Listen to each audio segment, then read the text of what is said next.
So this person here is under the impression that hate crimes do not happen in countries that are developed, that hate crimes don't happen in countries that are considered part of the West or countries that are considered first world countries. But I'm here to tell you they do happen. All you had to do was even Google it superficially, and you would have found out that that's just not true.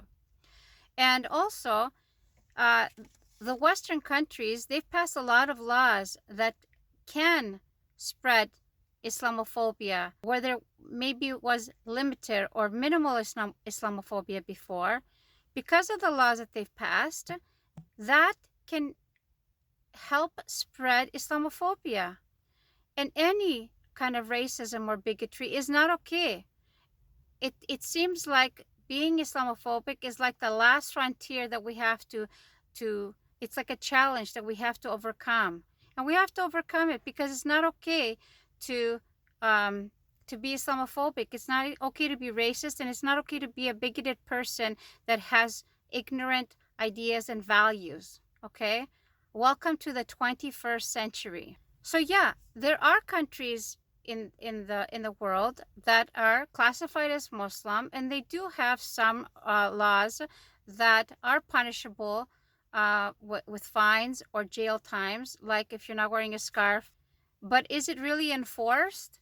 There was that incident that happened a couple of years ago with that girl that apparently was killed in police custody by police, the moral police in Iran. And yeah, there are people that are protesting about it. And of course, there are also women, from what I've been reading, there are women who are walking, just taking walks in Iran without their scarves, just to make a point that they are standing in solidarity. So how are they doing it? And they're not getting fined. Nothing is happening to them.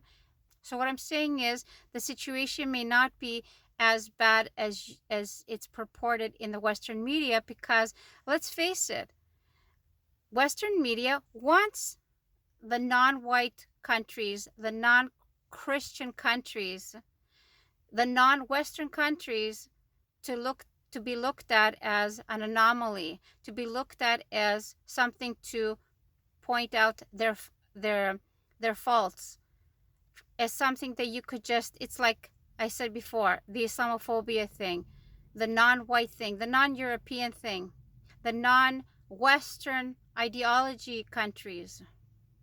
Why is it okay for you to go and thump your Western ideology to other countries, but it's not okay when it's happening the other way around, right?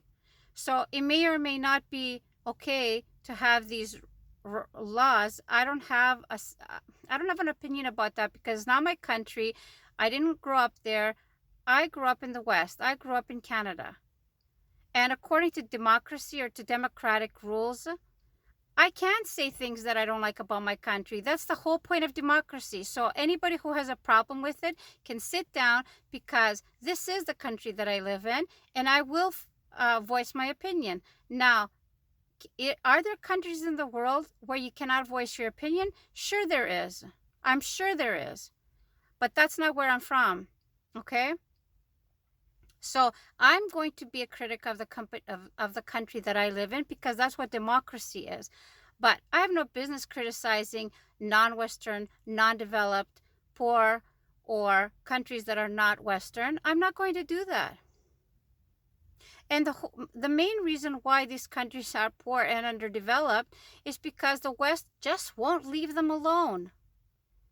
They go there, they invade, they coup, they terrorize, they bomb, they do all of those things, and then their citizens are sitting there going, why are they coming to our countries? Why don't we stop our governments from going over there and terrorizing all these other countries and keeping them underdeveloped and poor, because we're stealing all their resources and sanctioning them?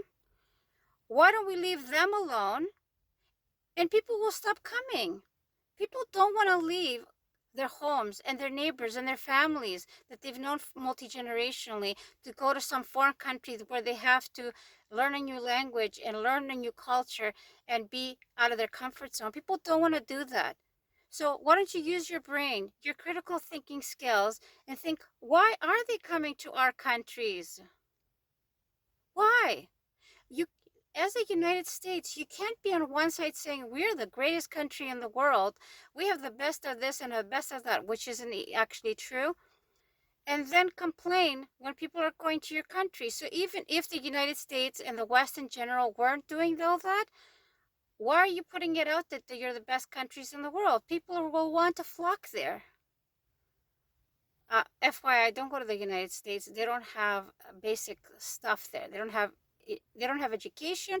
They don't have basic health care. They don't have sick days. They don't have vacation pay. They don't have the basic necessities that you would normally have probably in any country in the world that's even considered underdeveloped or developing. Okay, so take my word for it, the United States doesn't have anything on anybody else. They're like 126th in education. Okay, so what I was trying to say was that even in Europe, there's over 14, 15 countries that have passed banning hijab or niqab, and several that have banned women from dressing with more clothes while on the beach. So if you were to buy yourself a diving suit and wear a cap, a diving cap, and go to the beach in France, for example, you might get a ticket or ousted from the beach because they don't want to see you covered up.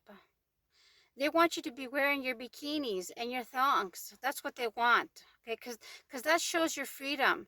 That shows that you're not sexualizing yourself. You got that? Okay. Even in the EU, the International Court of Justice, the International Court of Justice in 2021 passed a law that said it allowed for companies within the EU to selectively hire people or selectively not hire people if they were wearing religious symbols. And who does that usually affect? It's women like me who are visibly practicing a religion, visibly looking like they are practicing a religion, and they're discriminating against people like me. They're not going to discriminate against somebody who's wearing a cross they could just tuck into their shirt. What other religion? And there's actually one country, it's either Belgium or Denmark, that they made these rules that you can't wear religious symbols, but then they made an exception uh, for people to wear their Sikh turbans or their skull caps. So if that's not discrimination against a specific group, I don't know what that is.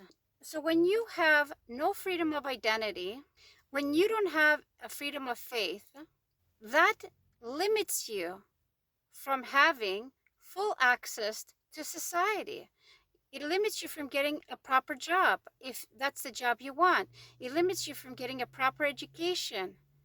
So we need to get off our high horse and stop pretending that the West is the best and that we have no discrimination, there's no Islamophobia, there's no racism, there's no bigotry, because there's plenty of that.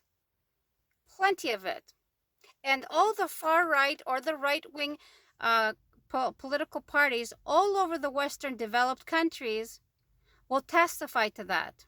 So before you start typing away like the cowboy that you are, go open a book and even do just some superficial Googling, and you will see that there is a serious problem that needs to be dealt with.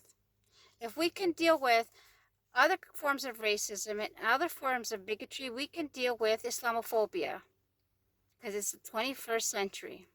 For anybody that's fasting and celebrating Ramadan, may Allah accept all your prayers and your fasting, and may God take away the pain and suffering of people all over the world.